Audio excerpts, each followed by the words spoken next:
សូមគោរពនឹងសូមជម្រាបសួរពុកម៉ែបងប្អូនប្រិយមិត្តដែលនិយមតាមដានព័ត៌មាននិងចំណេះដឹងផ្សេងៗតាមសង្គម YouTube ទាំងអស់គ្នាថ្ងៃនេះដែរខ្ញុំបានលើកយកនៅអត្ថបទថ្មីមួយយកមកជម្រាបជូនដល់បងប្អូនទាំងអស់គ្នាបានដឹង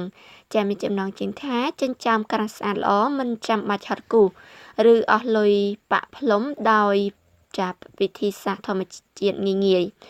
ចាចឹងដឹងថាមានវិធីសាស្ត្រធម្មជាតិងាយៗໄວក្នុងការធ្វើឲ្យចិញ្ចើមរបស់យើងចាក្រាស់ស្អាតល្អដោយមិនបាច់ចាហត់គូសនោះចឹងនឹងព័ត៌មានលម្អិតសូមបងប្អូនទាំងអស់គ្នាតាមដានទស្សនាជាមួយនឹងខ្ញុំទាំងអស់គ្នាចិញ្ចើមក៏ជាកន្លែងដែលធ្វើឲ្យសម្រស់ផ្ទៃមុខកាន់តែស្រស់ស្អាតមួយកម្រិតដែរបើរោមចិញ្ចើមក្រាស់ល្អការតុបតែងកោនិងគូសរឹតតែស្អាតឡើងស្រួលលេងម៉ូដចិញ្ចើមបានតែបើគ្មានរោមចិញ្ចើមហើយក៏មើលទៅមិនស្អាតដែរដែលអ្នកខ្លះសុកចិត្តប៉ាក់និងផ្លុំឲ្យស្អាតជាដើមតែពេលនេះមិនបាច់អស់លុយទេប្រើតែវិធីធម្មជាតិក៏ជួយឲ្យចិញ្ចើមដុសមុខកាន់តែក្រាស់ល្អដែរដែលមានដូចជាចាទី1ប្រេងល្ហុងចាយកសម្លៃជ្រលក់ប្រេងល្ហុងនិងលាបជុំវិញចិញ្ចើមទាំងសងខាងរួចម៉ាស្សាថ្នមៗរយៈពេល2ទៅ3នាទីរួចទុកចោល30នាទី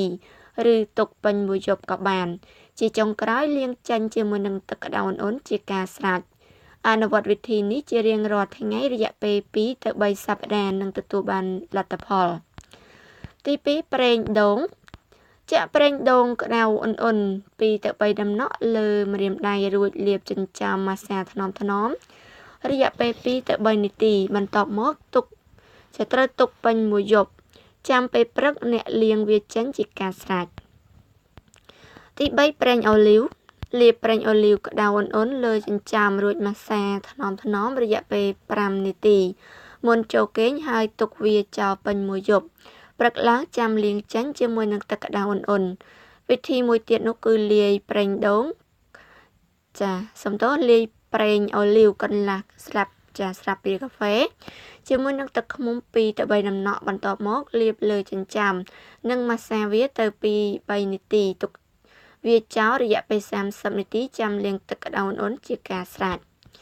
ទី4ទឹកខ្ទឹមបារាំងកិនឬបុកខ្ទឹមបារាំងឲ្យម៉ត់រួចច្រោះយកតែទឹកហើយយកទឹកខ្ទឹមបារាំងមកលាបនិងម៉ាស្សាលើចិញ្ចើមរយៈពេល5នាទីទុកវាឲ្យស្ងួតរួចចាំលាងចេញជាមួយនឹងទឹកត្រជាក់ទី5ស៊ុតយកស៊ុតផ្នែកលឿងកូរឲ្យបែកម៉ត់ល្អរួចយកសម្លៃទៅជ្រលក់ស៊ុតលឿងនោះលាបលើចិញ្ចើមហើយទុកចោល15ទៅ20នាទីចាំលាងចេញជាមួយនឹងទឹកត្រជាក់ទី6ក្រូចឆ្មាយកក្រូចឆ្មាមួយចំណិតមកត្រដុសចិញ្ចើមរបស់អ្នកនិងទុកចោល20នាទីចាំលាងជាមួយនឹងទឹកក្តៅឧណ្ហៗចេញទី7ទឹកដោះគោយកដុំសម្លៃទៅជ្រលក់ទឹកដោះគោមកលាបនិងម៉ាស្សាលើចិញ្ចើមរបស់អ្នកថ្នមៗនិងទុកចោលរយៈពេល15នាទីចាំលាងសម្អាតចេញជាមួយនឹងទឹកជាការស្រេចចាចំពោះចំណុចដែលខ្ញុំបានរៀបរាប់ចាទាំង7ចំណុចនេះគឺជា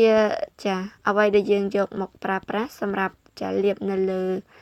ចិញ្ចើមរបស់យើងឲ្យចាវាមានចាដុះក្រាស់ឡើងវិញចាដែលមិនចាំបាច់គូសទេចាចិញ្ចើមរបស់យើងនឹងដុះមកក្រាស់ស្អាតល្អមែនទែនចាដូច្នេះបងប្អូនទាំងអស់គ្នាដែលមានចិញ្ចើមចាមិនសូវស្អាតចាឬមិនសូវដុះរោមមកក្រាស់នៅលើចិញ្ចើមនោះសូមកុំភ្លេចអនុវត្តនៅវិធីសាស្ត្រនេះខ្ញុំបានរៀបរាប់និងទទួលបាននូវសម្រស់ស្រស់ស្អាតឡើងវិញចាអរគុណសម្រាប់ការតាមដានស្ដាប់ក៏ដូចជាការតាមដានទស្សនារបស់អស់លោកអ្នកនាងសូមបងប្អូនជួយចុច Like Share Subscribe ដើម្បីទទួលបាននូវចំណេះដឹងនិងព័ត៌មានថ្មីៗទៀតសូមអរគុណនិងសូមជម្រាបលា